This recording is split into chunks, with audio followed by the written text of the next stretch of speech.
রান্না করতে গিয়ে যদি এরকম হয় তাহলে কেমন লাগে বলেন তো? খুব শখ করে রান্না করতে গেলেই আমার এরকম হয়ে যায়। কেন জানি না, এত সতর্ক থাকার পরেও আমার সঙ্গে এরকম হয়। হ্যালো বন্ধুরা, আসসালামু আলাইকুম। কেমন আছেন আপনারা সবাই? আশা করছি অনেক ভালো আছেন। তো এই তো রান্না করতে এসেছিলাম। তো রান্না করতে এসে আমার সঙ্গে এমনটা হবে এটা ভাবতেও পারিনি। আসলে আমি যত সতর্কভাবে কোনো কিছু করতে যাই না কেন, ঠিক ততটাই আমার অসতর্কতার সাথে কাজ অনেক কিছু ঘটে যায়। তো এই তো আজকে দুপুরের জন্য রান্না করতেছিলাম, একদমই সাদামাটা রান্না করব। তো ডাল আর মাছ ভর্তা খেতে আমার ভীষণই ভালো লাগে। বরাবরই আমার এই খাবারটা অনেক বেশি পছন্দ। তো আমার জামাই বলেছিল যে আজকে ডাল আর মাছ ভর্তা করতে, আর সঙ্গে একটা ভাজি করে নিচ্ছি। তো এই খাবারটা কেন জানি না আমাদের দুইজনেরই ভীষণ পছন্দের, তো যার কারণে রান্না করতেছিলাম। তো রান্না করার একটা পর্যায়ে এই তো ডাল রান্না করা শেষ হয়ে গেছে। তো আমি এখন মাছটা রান্না করব, কিন্তু মাছটা ভাজি করতে গিয়ে আমার সঙ্গে হলো যত দুর্ঘটনা। আমি খুব সতর্কতার সাথে মাছটা কড়াইতে দিতে গিয়ে এমন ভাবে যে বিচ্ছিরি ভাবে যে নিচে পড়ে যাবে, এটা আমি স্বপ্নেও ভাবিনি। আসলে এটাই হয়, কখনো কখনো রান্না করতে গেলে এমন সব ঘটনা ঘটে যায়, আমি নিজে অবাক হয়ে যাই যেটা কিভাবে হলো। আমি নিজের কাছে নিজে প্রশ্ন করি যেটা কেমনে হলো। তো এই তো এখানে ঢেঁড়স আলু এগুলো ভাজি করব, যার কারণে দিচ্ছিলাম। তবে দুঃখজনক ভাবে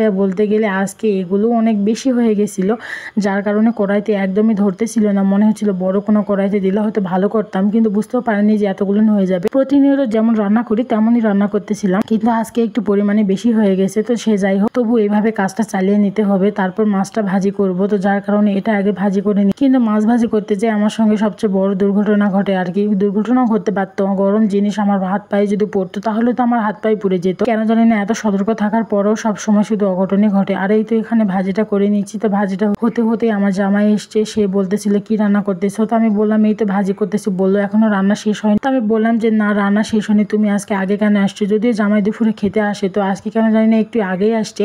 তো জামাই খেতে আসছে, যার কারণে তাড়াহুড়ো করে রান্না করতে গেছিলাম, আর তাড়াহুড়ো করে রান্না করতে গিয়েই হয়ে গেল এরকম ঘটনা। তো কড়াইতে মাছগুলো ভাজার জন্য দিচ্ছিলাম, তো সিদ্ধ করে নিয়েছি। তো এগুলো একটু তেলে ভাজি করে নিব, তারপর পাটায় পিষে ভর্তা করব। এই খাবারটা আমার কাছে অনেক ভালো লাগে। তো এই তো তাড়াহুড়ো করে করতে গেছিলাম, যার কারণে মাছগুলো পড়ে গেছিল নিচে। এটাকে একটা বিচ্ছিরি অবস্থা। তবে গরম মাছ তুলতে গিয়ে আমিও ছ্যাঁকা খাইছি, আমার হাতে ফোসকা পড়ছে আর কি। আর এই তো পাটার মধ্যে শুকান মরিচ একদম পিষিয়ে নিচ্ছি।